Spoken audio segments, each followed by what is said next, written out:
En Es Radio, La Noche de Cuesta, con Carlos Cuesta.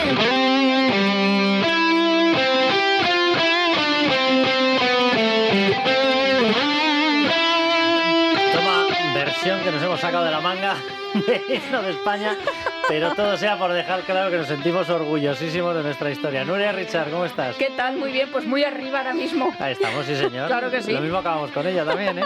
Esto de Viva España y Viva la Libertad te entra y no sabes dónde acaba. Bueno, vamos a hablar de un capítulo, Nuria, y nos va a acompañar además un historiador, Juan José Primo Jurado, que ha osado escribir un libro sobre el desembarco de Alhucemas. ¿Por qué digo que ha osado? Pues porque resulta que, claro, el desembarco de Alhucemas, por una cuestión o por otra, por diseño, por llevarlo a la práctica, por personas que estaban ahí implicadas, pues resulta que juntó tres nombres. Como Franco. Claro, vaya tres nombres: Franco, Primo de Rivera y Sanjurjo. Entonces, claro, el gobierno de España ha decidido que aunque fuera una pedazo de hazaña como la copa de un pino, que por cierto además reflotó el desprestigio de este tipo de desembarcos anfibios después del desastre de Galípoli. Claro, el desastre de Galípoli tuvo un problema, que era entre ingleses y franceses. El nuestro era español. Tenía un poquito de francés, pero bueno, era español y entonces funcionó. Bueno, pues como había que ocultar los tres nombres, resulta que tenemos que renunciar a gestas históricas militares nuestras. Y me pregunto yo, ¿y por qué, Nuria? ¿Por qué? Pues porque lo diga Sánchez. Claro, además sí que se celebró el de anual. Que fue el desastre. Sí. Lo que pasa claro, es que la victoria, eso esa es la clave. ¿Malo para España? Bueno para el PSOE. Es que es la triste conclusión a la que han llegado, ¿eh? Pues me gusta mucho este libro que acaba de salir, que es El desembarco de Alhucemas, de Juan José Primo Jurado. Porque portada muy bonita, por cierto. Pues sí, porque además es justo la imagen del desembarco. Mira, para los de la radio se lo pierden, Hace 100 años. Pero como estamos también en televisión, en el canal en Madrid, y estamos en YouTube, en emisión en directo, pues la gente lo puede ver. El desembarco de Alhucemas, Juan José Primo Jurado. Y la verdad que además es muy explicativo y de muy fácil lectura.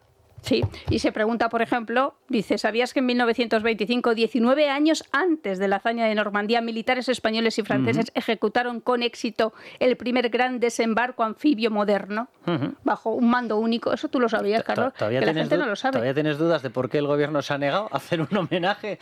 Porque es bueno para España, está clarísimo. Claro, ¿y por qué Alhucemas hizo a España tornar el luto en alegría? Y es que es verdad que en las guerras de Marruecos, que empezaron allá por el año 1920, España se había dejado muchos recursos, muchas vidas, muchas anual. Crisis, claro, políticas, militares, y esto fue algo muy inesperado, pero que cambió el rumbo. Bueno, se estaba perdiendo contra del Crim. Por supuesto, se estaba perdiendo, y de hecho el propio Primo de Rivera se oponía, era contrario a llevar más tropas e invertir más dinero en Marruecos, en el protectorado. Y de hecho esto demostró que una buena gesta militar es capaz de provocarte la paz. Porque de hecho se acabó la guerra del Rif gracias a la toma de posiciones y a la entrada de 13.000 hombres gracias al desembarco de Alhucemas. Y nos empezaron a tomar mucho más en serio en Francia, por ejemplo, los franceses. Dijeron, anda, mira. La verdad que... Saben hacer muchas cosas estos españoles. Para empezar, hacer bien lo que hicimos nosotros mal en Galípoli. Y además, a mí, de las hazañas que me gusta, yo creo que, claro, si el cine español fuera también de otra forma, ya tendríamos nosotros nuestro desembarco de Alhucemas. ¿Te refieres a si el cine español hiciera cine? Eso es, tal cual. Como hicieron, ¿te acuerdas, el desembarco de Spielberg? Porque estos les pasó lo mismo, tuvieron que lanzarse al agua y con la comida que pudieron, con 1 litro de agua para el primer día de la invasión, de la llegada a la playa, con las armas, con los brazos levantados. Yo te reconozco que de las cosas que más vergüenza me producen culturales de España, de esa extraña ola en la que hemos convertido nuestra cultura, que parece que tienes que insultar a España y si no, no te tacha alguien de intelectual, que tócate las narices, está precisamente en el cine. O sea, con las gestas históricas que tiene España, y solamente nos dedicamos a recordar supuestos capítulos de enfrentamiento, a tergiversarlos, a dar versiones sectarias. Hablar de la homosexualidad de Cervantes. Sí, todo el día con ese tipo de cosas. Dios bendito. Nos está escuchando Juan José Primo Jurado. ¿Qué tal, Juan José? Muy buenas noches para Carlos y para Nuria. Un abrazo fuerte. Me ha hecho una presentación estupenda, vamos. Claro, si no vendes así, ya te digo yo. Ahora, en el gobierno ya te digo yo que no te va a comprar nadie, ¿eh? Bueno, ¿qué le vamos a hacer? Tampoco lo esperabas, ¿verdad?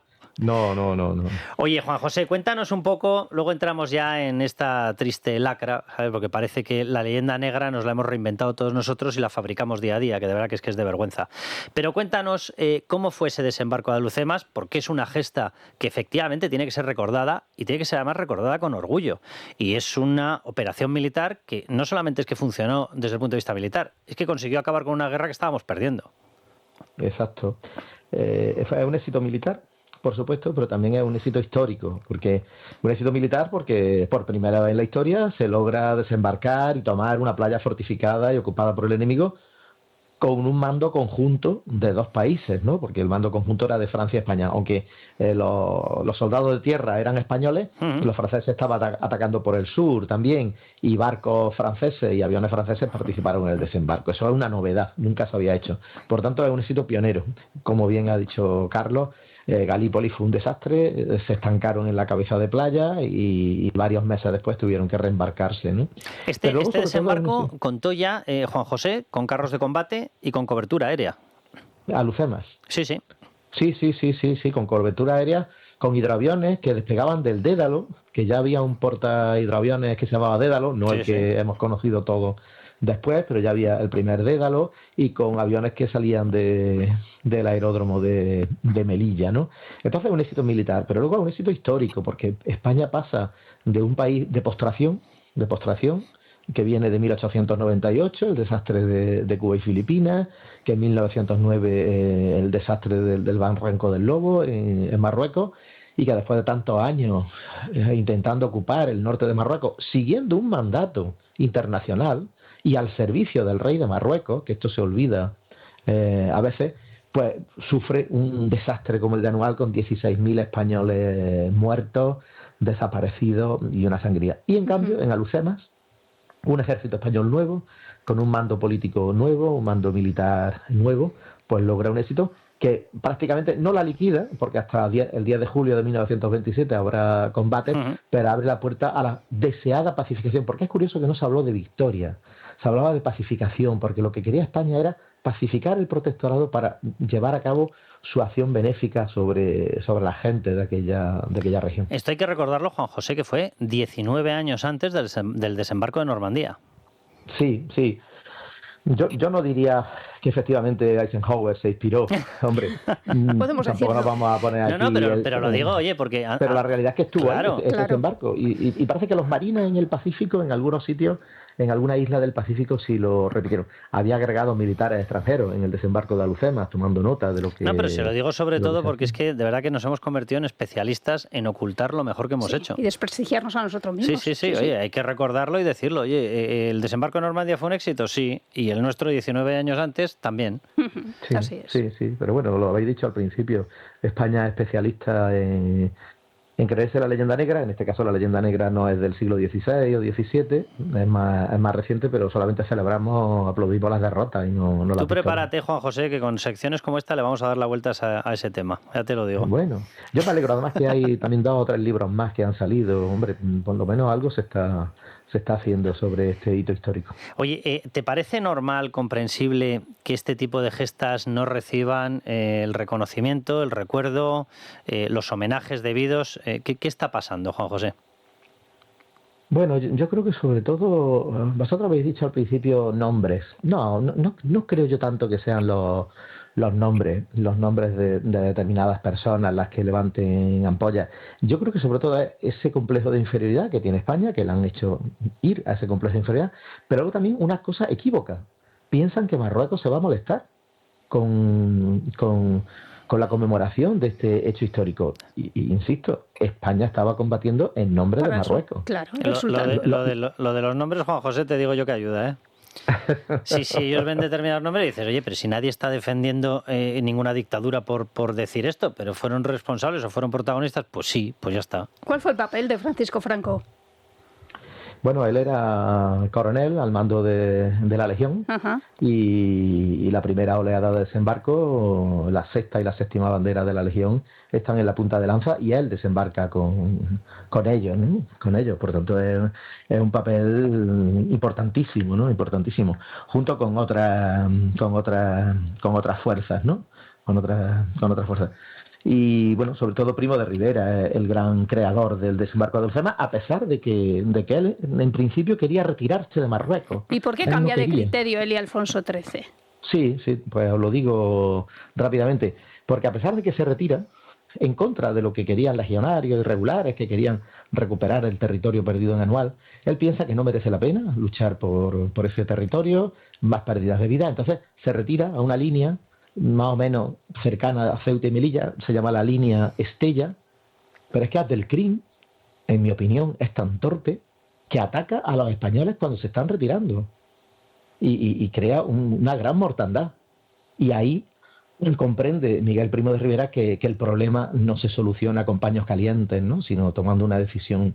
A esto se añade que Abdelkrim, enfervorecido por sus victorias, ataca a la parte francesa de Marruecos, que por cierto la capital de Marruecos estaba en Fez, y a raíz del ataque de Abdelkrim, el rey de Marruecos tiene que huir a Rabat, y ya desde entonces Rabat es la capital de Marruecos, ¿no? Estamos hablando de abril de 1925. Yo creo que todo eso condiciona a que Primo de Rivera dé un giro.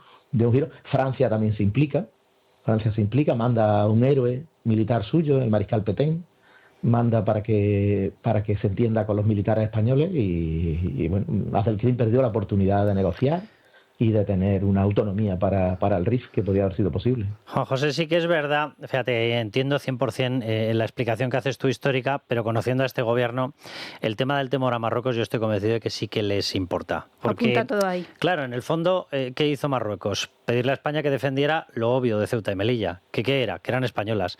Entonces, es verdad que para esta reinvención que se está haciendo todo el mundo, incluido Marruecos de la historia, claro, pues no les interesa para nada este mensaje, Juan José. Sí, bueno, es peligroso reinventar la historia. Bueno, peligrosísimo. Además, aquí también había tropas indígenas. Sí. Claro, no, en el desembarco de Alhucemas participaron las mejalas jalifianas. Las mejalas jalifianas eran las tropas del jalifa. El jalifa era el representante del rey de Marruecos en el protectorado español. Y esas mejalas jalifianas leales al rey de Marruecos combatieron codo con codo con los españoles. O sea, en principio no tendría que haber problema para la conmemoración, pero yo creo que va por ahí por eso. Oye, Juan José, que un placer, y que como sigas sacando libros así te vamos a tener que fichar. Así que nada. Oye, un placer de verdad hablar contigo, y recuerdo el título del libro, El desembarco de Alhucemas, una lectura maravillosa y además, oye, muy fácil de leer. Editorial Almuzara, Juan José Primo Jurado. Que muchísimas gracias, Juan José. Gracias a vosotros. Nada, hemos llegado al término, al fin, así que mira, con este recuerdo de gestas importantes y de gestas orgullosas para España, pues lo podemos decir bien alto. ¡Viva España y viva la libertad!